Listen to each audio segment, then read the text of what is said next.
Most dog owners are doing something every single day that's slowly pushing their dog away, and they have absolutely no idea it's happening. You think you're being a great owner. You think your dog loves everything you do. But the truth? Some of the most common ways people show love to their dogs are being completely misread, not ignored. Misread. Your dog is getting a different message than the one you're sending. And here's what makes this so frustrating. These aren't rare mistakes. They're things you're probably doing right now, today, multiple times a day. But here's the good news. There are 7 things. Each one takes under a minute that will completely change how your dog sees you. Not just as their owner, not just as the person who fills the bowl, as their person, the one they choose above anyone else in the world. Welcome to Canine Mind. If you're new here, subscribe right now, because what we're about to cover changes everything. Let's start with the one that almost every single dog owner gets completely backwards. 1. Think about what happens the moment you walk through that front door. Your dog loses their mind, spinning, jumping, whining, maybe even grabbing something just to have something to do with all that energy. And what do most owners do? They look at the dog and say down or stop, or they turn their back until the dog calms down. It makes sense on the surface. You don't want to reward the chaos. You've probably read that ignoring the behavior is the right call. But here's what nobody is telling you about what's actually happening inside your dog's brain in that moment. Dogs are pack animals wired for reunion rituals. In the wild, when pack members return after being apart, there's an entire social exchange that takes place. Greeting, behaviors, scent checks, vocalizations. It's not random excitement. It's a bonding protocol that's been hardwired into dogs for thousands of years. That moment of reunion is one of the most emotionally significant moments of your dog's entire day. When you shut it down, even calmly, even with the best of intentions, your dog doesn't understand why the ritual was cut short. Over time, dogs in these households show lower levels of oxytocin, the bonding hormone, during greetings. The excitement doesn't go away. It just becomes anxiety. Here's what the science actually supports instead. A study published in the journal Applied Animal Behavior Science found that dogs who received warm, engaged greetings from their owners showed significantly lower cortisol levels. That's the stress hormone throughout the rest of the day, not just in the moment, for hours afterward. So, the daily habit is this. When you walk through that door, give your dog 30 seconds. Get on their level. Let them sniff you. Talk to them.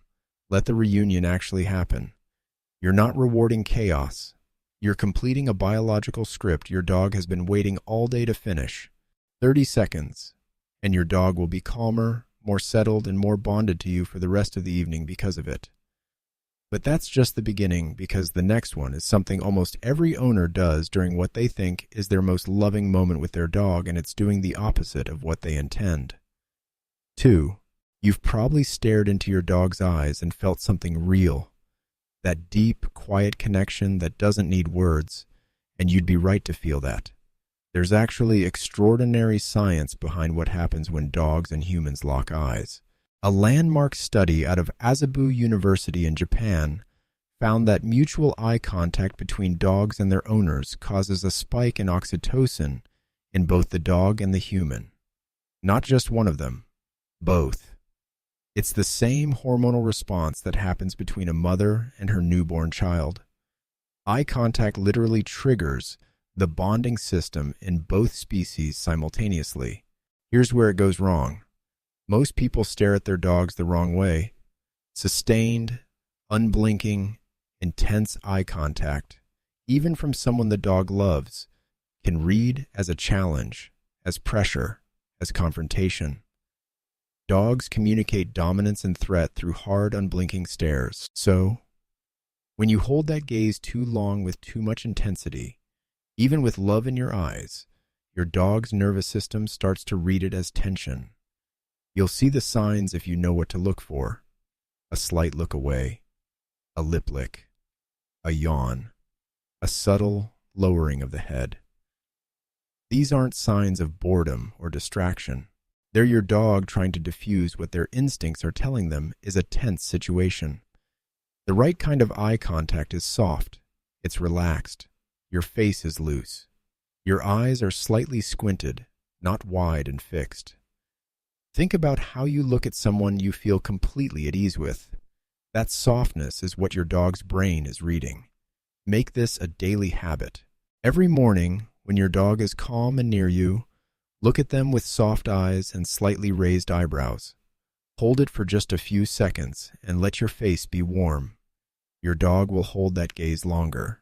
Their tail will move differently. Their whole body will shift from alert to at ease. And once you understand how powerful nonverbal communication is with your dog, you will not believe what we're about to cover in number 5, because there's one specific physical gesture that most owners never use, and it unlocks a level of trust that almost nothing else can reach. Keep watching, because we're just getting started. 3. Let's talk about what's actually happening inside your dog's brain when they're just lying around, while you're at work, running errands, or even just sitting in the next room. Dogs are problem-solving animals. Their brains were shaped over millennia by a life that required tracking, decision-making, reading environmental cues, and executing complex behaviors to survive and work alongside humans. They were bred, literally bred, to have jobs, herding, hunting, guarding, retrieving.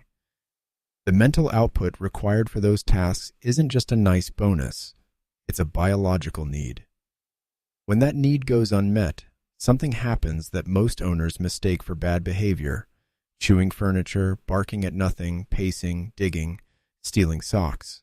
These aren't your dog being naughty. These are the behavioral symptoms of a brain that has too much capacity and not enough to do with it. Here's what's fascinating. A study from the University of Bristol found that dogs who received daily mental enrichment, puzzle feeders, scent games, training sessions, showed measurably lower levels of stress hormones than dogs who only received physical exercise. Let that sink in. Mental stimulation was more powerful at reducing stress than a long walk. The daily habit here takes 5 minutes. Hide small portions of your dog's food around the house and let them sniff it out. Teach them one new word or behavior each week and practice it for 3 minutes a day. Use a slow feeder or puzzle bowl at mealtime. Make them work just a little for something they want. What happens when you do this consistently isn't just a better behaved dog. It's a dog who looks at you as the source of the most satisfying thing in their entire day. Their brain lights up, their confidence grows, and they start orienting toward you, not just out of habit, but because you're genuinely the most interesting thing in their world. And speaking of what goes on in your dog's brain, number 4 is about something almost invisible that your dog is doing right now, today, that most owners completely overlook. Don't go anywhere. 4. This one sounds too simple to be real, but the research behind it is some of the most compelling in the entire field of canine behavior. Most owners believe that bonding with their dog requires active engagement: playing, training, petting, walking.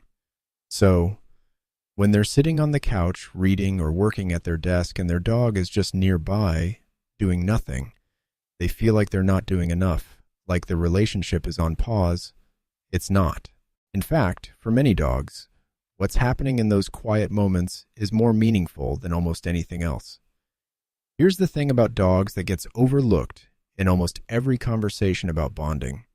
Dogs are proximity animals. One of the most fundamental ways they express trust and affection is simply by choosing to be near you, not asking anything of you, not performing, just being in the same space. Researchers who study social attachment in dogs have found that the mere presence of their owner, without any interaction at all, causes measurable reductions in a dog's heart rate and cortisol levels. Your calm presence by itself is biologically regulating your dog's nervous system. You are their safe zone, their anchor, and they don't need you to do anything to feel it. They just need you to be there. What this means practically is that the hours you spend in the same room as your dog, even when neither of you is doing anything together, are building something. Every time your dog chooses to come lie near your feet instead of going to the other room, that's a vote. Here's the daily habit. Once a day, sit somewhere in your home and just let your dog exist near you with zero agenda. No commands, no petting unless they initiate it, no calling their name. Just coexist. Let them do whatever they want. What you'll notice over days and weeks is that the distance between where you sit and where your dog chooses to be gets smaller. They move closer. They relax faster. They sleep deeper. Because to a dog, the safest place on earth isn't the most comfortable bed or the warmest corner. It's wherever you are, Rasul. And if that feels profound, wait until you hear about number 6. Because there's one daily ritual that most owners either do completely wrong or skip entirely. And it may be the single most important minute you spend with your dog each day. 5. Go back to what we said in the first point, that reunion energy, that biological need dogs have to complete a greeting ritual. Now, let's go deeper into the mechanics of how dogs actually experience those first moments of contact, because most owners are skipping the most important step entirely. Dogs don't lead with their eyes. They don't lead with sound. They lead with their nose. The nose is, without exaggeration, the primary way your dog understands the world. Dogs have up to 300 million olfactory receptors. Humans have about 6 million.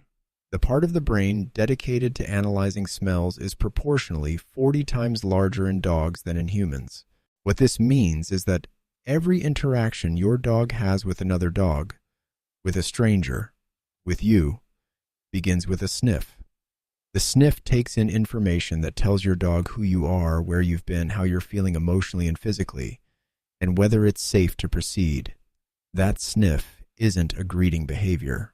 It's your dog's entire intake system doing its job. Now, think about what most owners do before petting their dog.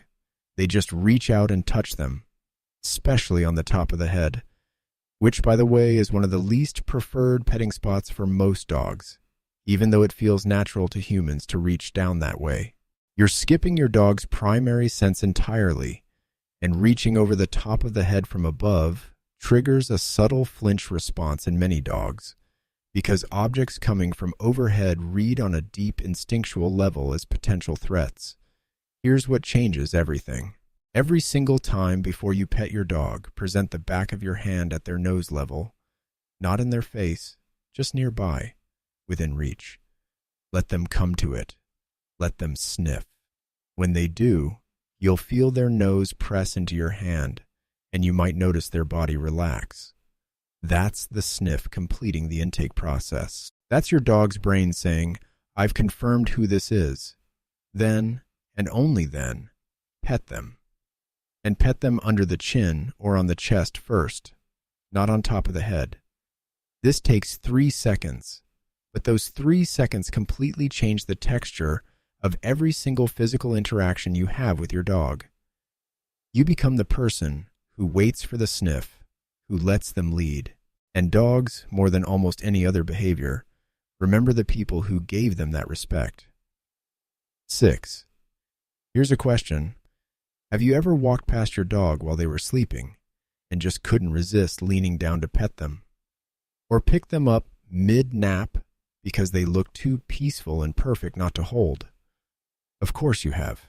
We all have, because a sleeping dog is one of the most irresistible things on the planet. But here's what's actually happening when you do that, and why it matters more than most people realize. Dogs sleep between 12 and 14 hours per day on average, and some breeds sleep even more.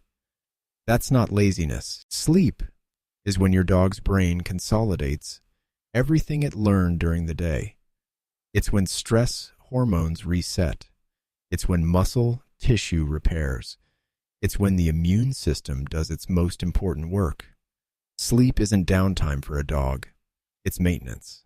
And deep sleep, the stage where your dog might twitch or make sounds, is the stage where all of that critical work happens most intensely. It's also the stage where your dog is most vulnerable. Every protective instinct is offline. Their muscles are loose, their awareness is low. They chose that spot and that moment because they felt safe enough to be completely defenseless. When you interrupt that with sudden touch or being picked up, your dog startles from deep vulnerability into sudden alertness with no context. Even if they immediately recognize you and settle down, something was registered at the neurological level. That spot became slightly less safe. That sleep became slightly less deep. Do this consistently, and you'll start noticing something. Your dog moves their sleeping spots to more hidden locations, under furniture, in closets, behind doors. They're not withdrawing from you personally. They're finding places where their sleep won't be interrupted. The habit here is one of the easiest on this entire list. When your dog is asleep, leave them alone. Walk past. Resist the urge. Let them finish. And what you'll notice is that when they wake up on their own and come find you, the greeting is warmer, more present because they're coming from rest, not from interrupted vulnerability. Which brings us to the last one. And I've been building toward this since the very beginning of this video, because number 7 is the thing that, once you understand it, will change the way you touch your dog for the rest of your life. 7. Remember when we talked about eye contact releasing oxytocin in both the dog and the owner simultaneously? That was remarkable. But there's a physical interaction that goes even further than that. One that taps into something older, deeper, and more fundamental to the canine experience than almost anything else. When dogs in the same pack groom each other, something called allo-grooming, they don't groom randomly. They groom specific areas, the areas their packmate can't reach themselves. The base of the ears, the back of the neck, the area between the shoulder blades. These are the spots that a dog cannot clean on their own, no matter how flexible they are. And because of that, the only way a dog ever experiences touch in those spots is from someone they trust completely, from a packmate, from family. That exclusivity makes those areas neurologically different from everywhere else on your dog's body. When those spots are touched in a slow, gentle, repetitive way, the dog's brain doesn't just register pleasure, it registers belonging. Research into canine social behavior has shown that this type of social touch activates the same bonding circuitry that touch activates between bonded pack members in the wild. Here's what most owners do instead. They pet the top of the head, they scratch the back above the tail, they rub behind the ears from the front. All of these feel fine to your dog, but none of them carry the same neurological weight as what we're about to describe. The daily habit. Every single day, take 60 seconds and do this. With your dog in a calm, relaxed state, not amped up, not right after exercise, not when they're trying to get your attention for something else. Place your hand at the base of their skull, right where the neck meets the head. Use your fingertips, not your palm. Apply gentle, slow, circular pressure. Move down the back of the neck toward the shoulders. Keep the pressure light and the pace slow. Think about the rhythm of waves. Watch your dog's response. Their head will drop slightly. Their eyes will soften or close. Their breathing will slow and deepen. If they're standing, their weight will shift backward. These are not just signs of relaxation. These are the physiological signatures of an oxytocin release in your dog's brain. You're not just petting your dog. You're triggering the same neurochemical response that gets triggered between bonded pack members. And when you combine this with everything else we've covered today, the reunion ritual, the soft eye contact, the mental enrichment, the quiet presence, the nose-first greeting, the protected sleep, you're not just being a better owner, you're becoming something your dog's brain recognizes at the most fundamental level. Not just the person who takes care of them, the person they belong to, the person they choose out of every person in the world to be near. That's what Canine Mind is about. Not just training, Not just behavior, understanding what's actually happening inside your dog so that every single thing you do speaks their language. If this video changed the way you see your dog, subscribe to Canine Mind right now and share this with every dog owner you know. Because most of them are working so hard to love their dogs right, and they deserve to know this too.